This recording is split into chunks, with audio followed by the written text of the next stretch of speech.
Good morning students. तो कल के लेक्चर में हमने विभव प्रवणता पढ़ी थी। उसके आधार पर हमने एक फॉर्मूला देखा था।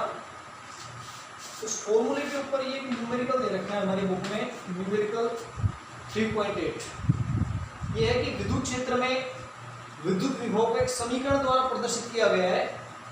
Vxyz बराबर, यानी xyz की फॉर्म में है विभव का समीकरण 6x - 8xy - 8y + 6yz, जहां v वोल्ट में और xyz मीटर में हमें किसी बिंदु 1 1 1 पर विद्युत क्षेत्र का परिमाण बता है।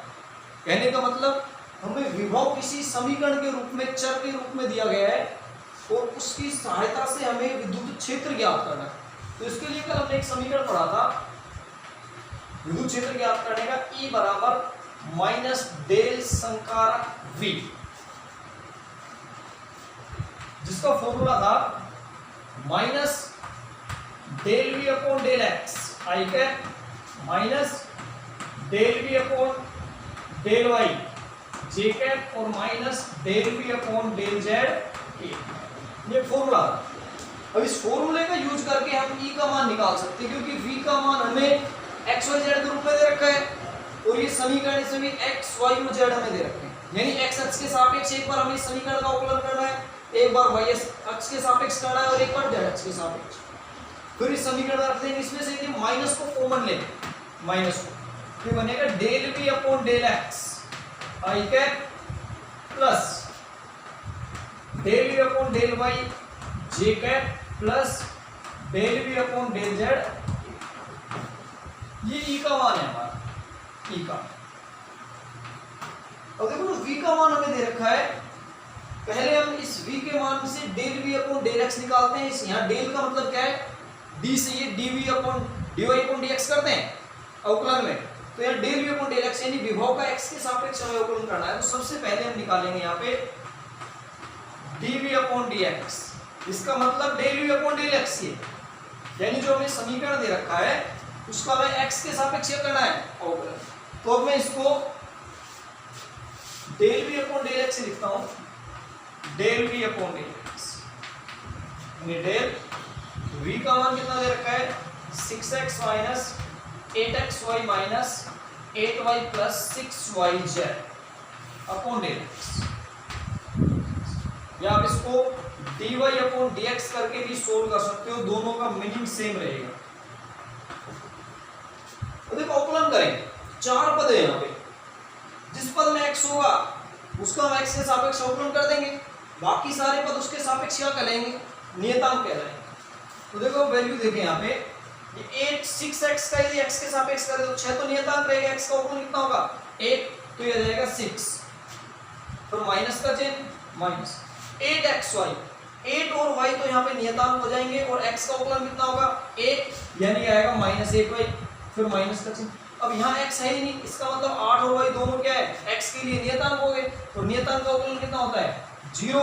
ऐसे ही 6yz में x नहीं है तो ये तीनों नियतांक हो गए, नियतांक का अवकलन कितना होगा 0, तो +0, यानी x के सापेक्ष जब अवकलन करते हैं तो आता है 6 - 8y। ऐसे ही हमें y के सापेक्ष अवकलन निकालना है, तो इसको लिख लेते हैं dv अपॉन dy। सेम ही समीकरण हमें लिखना पड़ेगा d 6x - 8xy - 8y + 6yz, और इसका इस बार किसके सापेक्ष अवकलन करना है y के सापेक्ष। तो y के सापेक्ष करेंगे तो जो y वाला पद है उसका तो अवकलन हो जाएगा, बाकी 0। यहाँ y है क्या नहीं है, इसका मतलब 6 और x y के सापेक्ष नियतांक है और नियतांक का अवकलन क्या होता है 0, ये हो गया 0। 8xy में y आ गया तो 8 और x तो नियतांक है यानी -8x, तो y का अवकलन कितना होगा 1, उसको लिखने की जरूरत नहीं है, तो माइनस का चिन्ह। 8y में y आ गया, 8 नियतांक रहेगा -8 प्लस 6yz में 6 और z नियतांक और y का अवकलन 1, तो यह आ जाएगा 6z। यानी यहां से आ गए -8x - 1 + 6z। उसके बाद z के सापेक्ष अवकलन करें, dv अपॉन dz बराबर सेम है d 6x - 8xy - 8y + 6yz upon dz। x के z के सापेक्ष अवकलन कर रहे हैं। x वाले पद में दोनों नियतांक का अवकलन 0, यहाँ भी z नहीं है तो तीनों नियतांक होंगे नियतांक का अवकलन 0। ये दोनों में z के सापेक्ष नियतांक है 8 और y, तो ये भी हो गया 0 प्लस यहाँ देखो z आ गया तो 6 और y नियतांक है, लेकिन z के साथ आ रहे z का अवकलन करेंगे कितना आएगा 1, तो केवल नियतांक बचेगा 6y, तो यहाँ से हमारा रिजल्ट आता है 6। तो dy upon dx, dy upon dy और dv upon dx, dv upon dy और dv अपॉन dz, इन तीनों वैल्यू को हम इस समीकरण में रख देंगे। इसको समीकरण 1 बना दें, यहाँ जैसे ही रखेंगे तो इसका मान ध्यान रखना है अवकलन कैसे करना है। x के सापेक्ष करेंगे तो x का पद तो रहेगा, जिसमें x का पद है उसका अवकलन 1 हो जाएगा, बाकी नियतांक बचे रहेंगे। जहां x का पद नहीं है वो टोटल नियतांक होगा वो 0 हो जाएगा। y के सापेक्ष करेंगे उसमें जहां y का पद है तो y 1 रहेगा, बाकी नियतांक, और जहां y का पद नहीं है वो 0 हो जाएगा। ऐसे z इसको मिटा देते हैं, ऊपर वैल्यू रखते हैं इसमें तीनों की।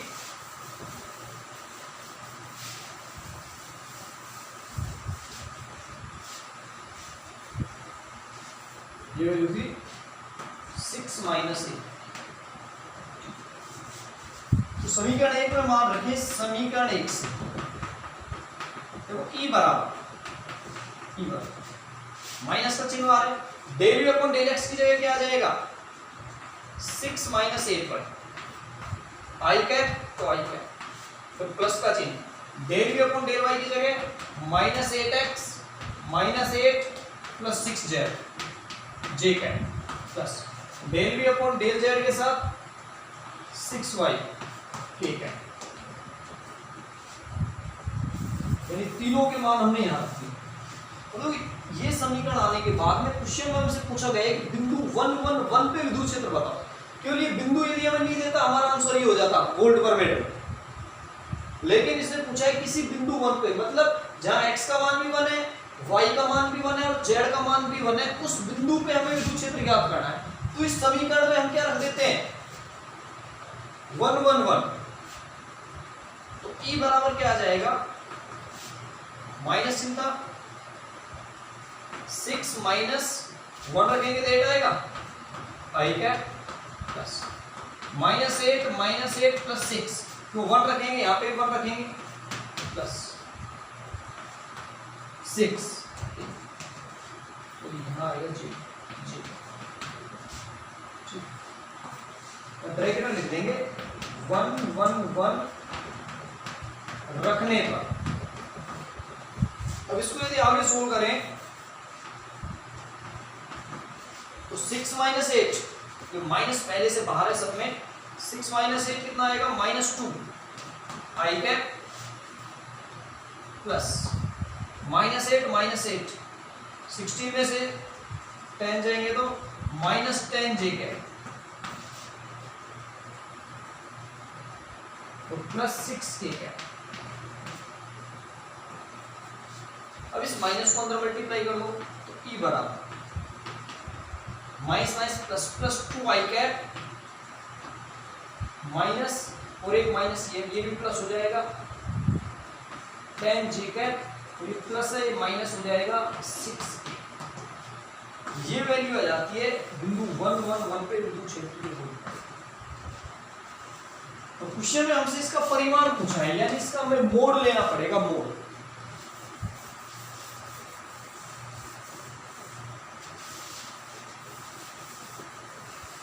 देखो इसका फाइनल आंसर हम निकालें मोड E बराबर, मोड का मतलब अंडर रूट ले लेते हैं इसके गुणांकों का, तो x का गुणांक 2 है तो 2 का स्क्वायर प्लस y का गुणांक 10 है 10 का स्क्वायर प्लस z का गुणांक -6 है तो -6 का स्क्वायर। मोड का तरीका ये रहता है जो भी i j और k के गुणांक है उनको अंडर रूट में स्क्वायर करना है। तो मोड E बराबर अंडर रूट 2 का स्क्वायर 4, 10 का स्क्वायर 100 तो -6 का स्क्वायर करेंगे 36, ये आ जाएगा अंडर रूट 140। और अंडर रूट 140 को क्या लिख सकते हो 4 2 रूट 35 वोल्ट का, ये आंसर है। इसको अंदर लेके जाएंगे तो 4 × 35 140 होगा, तो ये इसका फाइनल आंसर है। तो ध्यान रखना है, जब भी आपको विभव समीकरण रूप में मिल जाए, जब भी आपको विभव समीकरण रूप में मिले और विद्युत क्षेत्र ज्ञात कराए, तो आपको डेल संकारक वाला फॉर्मूला काम। तो ये हो गया हमारा न्यूमेरिकल क्वेश्चन। अब अगला टॉपिक देखते हैं, विद्युत विभव का अलग अलग ज्यामितियों के लिए कैसे मान निकालेंगे।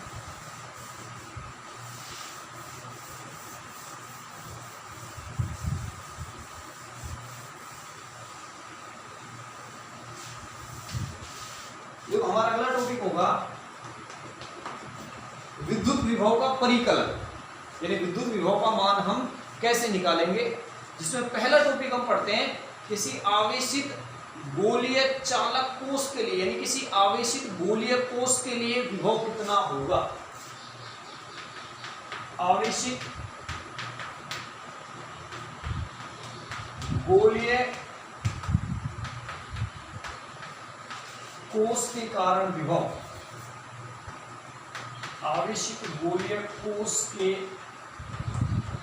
कारण विभव। आवेशित गोलीय कोष के कारण हमें विभव ज्ञात करना है।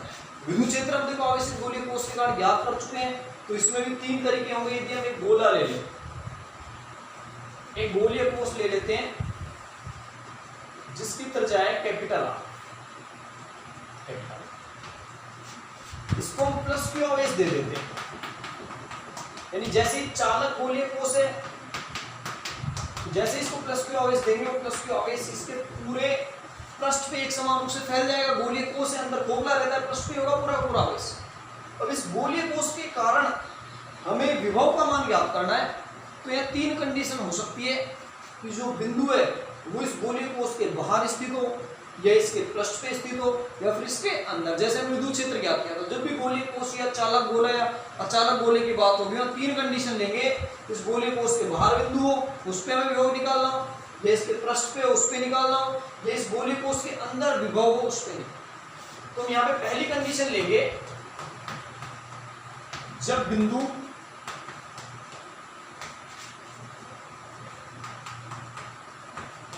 गोलीय कोष के अंदर स्थित हो, गोलीय कोष के बाहर लेंगे, पहले बाहर स्थित हो,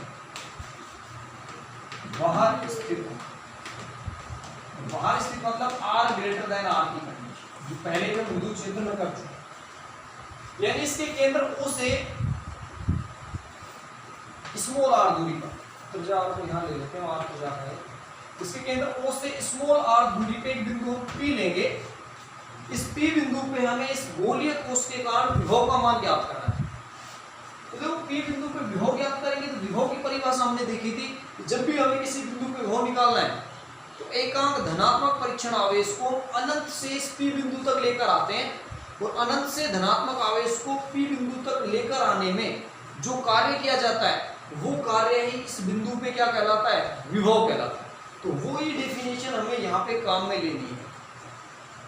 तो सबसे पहले हमने मान लिया कैपिटल आर की जगह गोलीय कोष है, जिसके ऊपर एक समान रूप से प्लस क्यू आवेश वितरित है। उसके केंद्र O से स्मॉल आर दूरी पे हमने एक बिंदु P लिया है। इस P बिंदु पे हमें क्या ज्ञात करना है, विभव। P बिंदु पे विभव ज्ञात करने के लिए अनंत से एक धनात्मक बिंदु आवेश को बिंदु P तक लेकर आना। तो विभव की परिभाषा से हम कह सकते हैं, तो सबसे पहले यदि हम विद्युत क्षेत्र का मान बताएंगे, विद्युत क्षेत्र कितना होता है, K/R² होता है, आर दूरी पे विद्युत क्षेत्र कितना होता है, तो बिंदु P पर विद्युत क्षेत्र ये होगा E बराबर KQ/R²R, सभी रूप में लिखे KQ/R²R। अब विभवांतर की परिभाषा से, विभवांतर की परिभाषा से, तो विभवांतर की परिभाषा से हम क्या लिखेंगे, यहां लिख देते हैं VB माइनस VA बराबर माइनस A से B E डॉट पढ़ चुके हैं पहले। VB minus VA minus A से B E डॉट dr, समीकरण का हमें यूज करना है। अब P बिंदु पे देखो हमें यदि वो निकालना है तो अंतिम बिंदु P, क्योंकि आवेश को शुरुआत में कहां से लेके आते हैं, अनंत से, यानी यहाँ पे हमें A बराबर तो क्या लेना है, अनंत, क्योंकि बिंदु को कहां से लेके आ रहे हैं, अनंत से, और अंतिम में कहां लेके आ रहे हैं, P बिंदु पे। तो B वाला P बिंदु है, A कहां पे है, अनंत पे है। लिमिट जब हम लेंगे तो जो A बिंदु के लिए लिमिट होगी वो तो हो जाएगी अनंत, और B बिंदु के लिए लिमिट, B बिंदु O से कितनी दूरी पे है, R दूरी पे, इसके लिए लिमिट क्या होगी, तो ये चीजें हमें ध्यान रखनी है जब हम इस डेरिवेशन को करेंगे। ये जो बिंदु हमें लेने हैं, A बिंदु को अनंत से बिंदु को लेकर आना P पे, यानी P बन जाएगा, यहाँ पे A बन जाएगा ना। लिमिट लगाएंगे तो शुरुआत में एक जो A बिंदु है वो कहाँ है, अनंत पे, तो लिमिट अनंत होगी, और अंत में O से P बिंदु कहाँ पे, R पे, यानी ये लिमिट यदि हम लगाएं यहाँ पे तो VP माइनस V अनंत बराबर माइनस A की जगह अनंत और B की जगह P, सॉरी लिमिट लगा रहे हैं तो R E डॉट डी, ये में। अब यहां देखो अनंत पे वो कितना होता है, 0, यानी ये हो गया VP माइनस 0, या इसको मैं डायरेक्ट VP बराबर लिख देता हूं माइनस अनंत से R E डॉट, ये इसको हम लिख सकते हैं माइनस अनंत से R E dr cos theta. और देखो E को dr रहता है त्रिज्या दिशा में, P बिंदु पे यदि विद्युत क्षेत्र भी देखें तो वो भी कहाँ होगा, त्रिज्या दिशा में, यानी दोनों की दिशा क्या होगी, हमेशा सेम। पहले बात कर चुके हैं, जब भी बिंदु या फिर गोले की हम बात करें तो dr और E दोनों समान दिशा में रहते हैं, यानी थीटा बराबर क्या होगा, 0। या आप इसको r कैप से भी कर सकते हो, r कैप और dr, यहाँ पे जब समीकरण रखेंगे हम r कैप और dr दोनों समान दिशा में होंगे, एंगल 0 डिग्री, यानी VP बराबर यह आ जाएगा माइनस अनंत से R, समीकरण 1 से E का मान रखें हम, यह आ जाएगा KQ upon R square into dr, कि r कैप डॉट dr या फिर थीटा बराबर 0 डिग्री रखें, cos 0 का मान 1 हो जाएगा, तो यहाँ कितना बचेगा dr, E का मान कितना आ गया KQ upon R square. Q और Q को बाहर ले लेते हैं क्योंकि Q इस पे हमने आवेश माना है, तो VP बराबर VP बराबर माइनस KQ को बाहर ले लिया हमने, अनंत से R 1 अपॉन R स्क्वायर लिया, इसका हमें समाकलन करना है। समाकलन का तरीका बताया था, पहले इसको ऊपर लेके जाएंगे R स्क्वायर को हम, माइनस KQ अनंत से स्मॉल r, इसको हम लिख सकते हैं R की पावर माइनस 2, तो 1 अपॉन R स्क्वायर ऊपर लेके जाएंगे R की पावर माइनस 2। अब यह फॉर्मूला कौन सा लग जाएगा, x की पावर n का, x की power n plus 1 upon n plus 1 का फॉर्मूला लग जाएगा, तो यहाँ पे हो जाएगा VP बराबर माइनस KQ, लिमिट देखो R की power minus 2 plus 1 upon minus 2 plus 1, पहले भी हम ये कर चुके हैं, अनंत से R की power minus 2 plus 1 minus 2 plus 1, तो नीचे क्या बचेगा माइनस KQ, ये हो गया R की पावर माइनस 1 तो ऊपर और माइनस 1, इस माइनस 1 को बाहर निकाल लेंगे,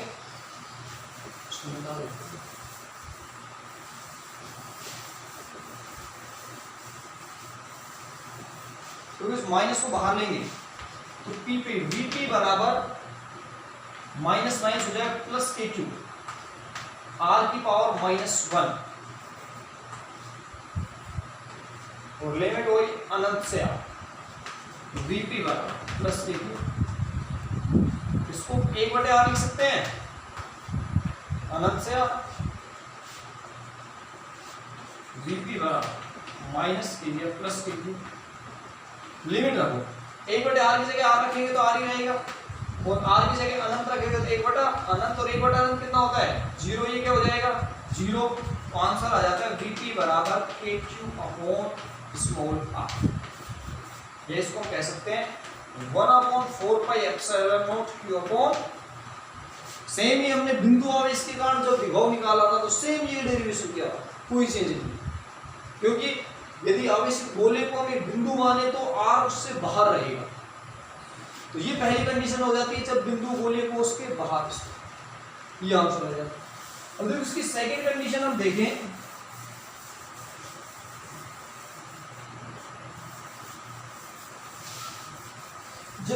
गोलीय कोश के पृष्ठ पर स्थित हो, जब बिंदु गोलीय कोश के पृष्ठ पर स्थित हो, यानी स्मॉल आर बराबर कैपिटल आर पृष्ठ। तो बात कर चुके, जब भी पृष्ठ की बात आएगी सेकंड केस की, तो फर्स्ट केस का यूज करना होता है कि हम जानते हैं V के क्यू अपॉन स्मॉल आर होता है R ग्रेटर देन आर। यदि R बराबर R यानी सतह पर, तो V बराबर के क्यू अपॉन कैपिटल R, यानी स्मॉल r की जगह केवल हमें क्या काम में लेना है, कैपिटल R। ये सतह पे माना जाता है, सतह कहाँ माना जाता है, सतह। और ये हम आगे चल के देखेंगे गोलीय कोश और चालक गोले में अधिकतम मान रहता है R। तो सेकंड कंडीशन बिल्कुल सिंपल रहती है, हमें R बराबर R रखना है। अब इसकी तीसरी कंडीशन देखते हैं, जब बिंदु गोलीय कोश के अंदर स्थित हो,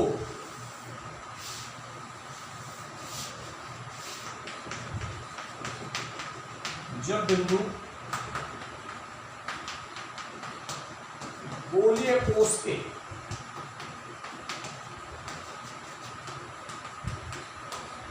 अंदर स्थित, अंदर का मतलब R लेस देन R। तो जब इसके लिए डायग्राम बनाते हैं, ये मान लो गोलीय कोश है, इस पे प्लस क्यू आवेश एक समान रूप से विद्युत है, इसकी त्रिज्या कैपिटल R है, प्लस क्यू आवेश एक समान रूप से, ये इसका केंद्र होगा। अब यहां से स्मॉल r दूरी पे हम एक P बिंदु ले लेते हैं, इस P बिंदु पे हमें विद्युत क्षेत्र ज्ञात करना है। आगे ज्ञात करना है इसे P बिंदु पे ज्ञात करने के लिए तरीका वही रहेगा कि धनात्मक आवेश है उसको हम कहां से लेके आएंगे, अनंत से इस P बिंदु तक लेके आएंगे। जो भी कार्य किया जाएगा वो कार्य इस P बिंदु पे क्या कहलाएगा, विभव। लेकिन अब यहाँ पे एक समस्या है कि इस गोले के बाहर और गोले के अंदर विद्युत क्षेत्र अलग अलग है। कैसे, देखो गोले के बाहर बात करें हम, गोले के बाहर विद्युत क्षेत्र होता है E बराबर के Q upon small r square. और किसी चालक गोले के अंदर या गोलीय कोश के अंदर विद्युत क्षेत्र कितना होता है, 0। इंपोर्टेंट पॉइंट है, चालक गोले या फिर गोलीय कोश के अंदर विद्युत क्षेत्र 0 रहता है, बाहर रहता है के क्यू अपॉन r स्क्वायर। इसका मतलब जब हम उसको अनंत से गोले के अंदर लेके आएंगे तो गोले के बाहर तक तो उसमें विद्युत क्षेत्र काम करेगा, लेकिन गोले के अंदर विद्युत क्षेत्र कितना हो जाएगा, 0। अब विद्युत क्षेत्र 0 होने पे विभव कितना होगा ये हमें देखना पड़ेगा समाकलन करने के बाद। यानी यहां से एक चीज समझ में आती है कि इस बार हमें समाकलन दो जगह करना पड़ेगा, एक बार अनंत से और इसकी त्रिज्या तक कैपिटल R तक, उसके बाद कैपिटल R से और स्मॉल r तक। यानी विद्युत क्षेत्र को यहाँ पे कितने भागों में बांटेंगे, 2। इसका करने का तरीका सेम वही रहेगा, लिखने का तरीका कि अनंत से किसी बिंदु धनात्मक आवेश को लेके आएंगे P बिंदु तक, किया गया कार्य विभव के बराबर। लेकिन इस बार गोले के बाहर और गोले के अंदर विद्युत क्षेत्र क्या है, अलग अलग है, इसलिए विद्युत क्षेत्र को कितने भागों में बांटेंगे, 2 भागों में। गोले के बाहर विद्युत क्षेत्र होगा E बराबर के क्यू अपॉन r स्क्वायर और गोले के अंदर विद्युत क्षेत्र होगा E बराबर 0। तो देखो विभवांतर की परिभाषा हम लगाएं, विभवांतर की परिभाषा से डायरेक्ट मैं लिख रहा हूं, P बिंदु पे निकालना है Vp बराबर, देखो माइनस अनंत से कैपिटल R और यहां मैं लिखूंगा E बाहर, E बाहर मतलब गोले के बाहर अनंत से, और जब तक हम अनंत से कैपिटल R तक यानी इसकी त्रिज्या तक आएंगे, कैपिटल R क्या इसकी त्रिज्या, तो अनंत से जब हम त्रिज्या तक आएंगे तो बाहर वाला विद्युत क्षेत्र हमें काम में लेना है इनटू dr, तो प्लस, अब प्लस इसके सामने माइनस आता है तो क्या हो जाएगा, माइनस, प्लस माइनस क्या होगा, माइनस। अब हमें कैपिटल R से कहां जाना है, स्मॉल r तक, कैपिटल R से स्मॉल r तक, और ये क्या जाएगा E अंदर, घोटे यानी 2 भागों में विद्युत क्षेत्र हमें निकालना, विभव निकालना पड़ेगा। एक तो इसके बाहर कितना है, एक अंदर कितना है, दोनों का जोड़ करेंगे, उससे क्या आएगा, P बिंदु पे विभव है। Vp बराबर माइनस अनंत से। तो ये बाहर का मान हम देख चुके हैं, K Q upon small R square into D R. Direct angle 90 degree हो, सॉरी 0 डिग्री होगा तो कोस थीटा लिखने की जरूरत नहीं है, direct K Q upon R square D R minus R से आर, ये 0 है तो 0 इंटू डी आर करेंगे तो क्या आ जाएगा 0, यानी ये वाला तो डायरेक्ट क्या हो जाएगा 0 हो जाएगा, ये वाला पद क्या हो जाएगा सीधा 0।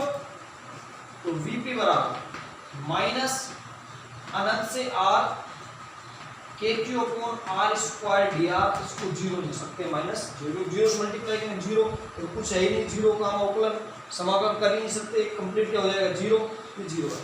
अब देखो यहाँ के क्यू बाहर आ जाएगा तो Vp बराबर माइनस के क्यू,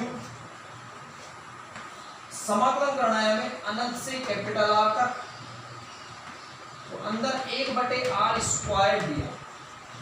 अब अनंत 1/r स्क्वायर डी आर का समाकलन अभी किया था हमने माइनस 1/r, याद रखोगे, देखो एक माइनस को बाहर आ जाएगा, एक प्लस हो जाएगा के क्यू, ठीक है, और समाकलन इसका हो जाता है 1/r, या फिर आप इसको माइनस रहने दो, माइनस 1/r अनंत से आर। हमेशा याद रखो 1/r स्क्वायर डी आर का पिछले डेरिवेशन हमने पूरा इसको खोल के किया था, उसको ऊपर ले जाएंगे r की पावर -2, फिर r की पावर -2 + 1, नीचे -2 + 1, ऊपर r की पावर -1 बचेगा, नीचे -1 बचेगा, उस माइनस को हम बाहर लेके आएंगे तो ये क्या हो जाएगा प्लस, और उस r की पावर -1 को नीचे लेके आएंगे तो -1/r, इस माइनस को आगे लेंगे Vp बराबर प्लस हो जाएगा के क्यू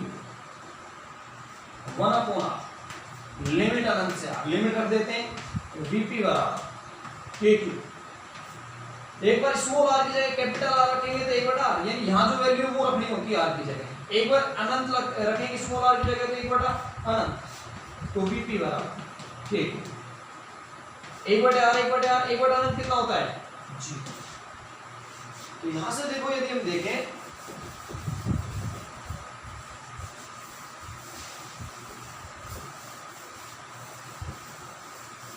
तो विद्युत क्षेत्र का विभव का मान आएगा इस गोलीय कोश के अंदर के क्यू अपॉन कैपिटल आर, और यही अभी हमने देखा था सतह पे भी था, सतह के बराबर,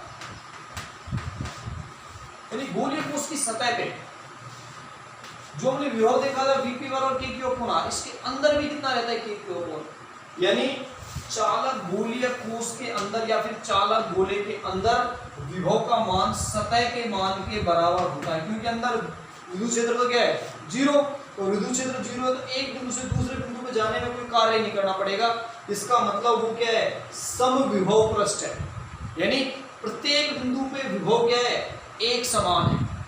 तो ये इंपॉर्टेंट पॉइंट आ जाता है, गोले की सतह पे जितना विभव रहेगा गोलीय कोश की कंडीशन में उसके अंदर विभव भी सतह के मान के बराबर ही होगा, ये तीनों कंडीशंस। देखो इसका ग्राफ यदि हम ड्रॉ करें, ग्राफ बनाएं, ये हो गया विभव और ये होगा दूरी के साथ इसमें। तो देखो विभव के लिए ग्राफ के लिए मैंने हमेशा बताया कि समीकरण काम करता है। पहली condition r less than r, इसमें देखो जो e है ना r की पावर 0 पे निर्भर करता है, r पे निर्भर ही नहीं करता, के Q upon small. Second condition r बराबर r, ये भी r की पावर 0 पे निर्भर करता है, यानी स्मॉल r पे निर्भर ही नहीं करता।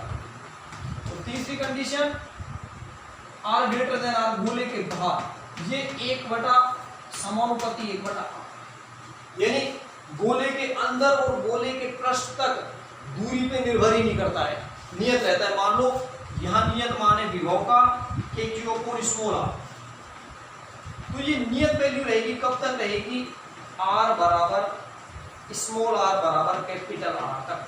गोले कोश के केंद्र पे बात करेंगे के क्यू अपॉन r, केंद्र से जैसे जैसे हम आगे बढ़ेंगे नियत रहेगा, कब तक नियत रहेगा उसकी त्रिज्या तक, जैसे त्रिज्या से आगे जाएंगे ये लगातार कम होगा, इस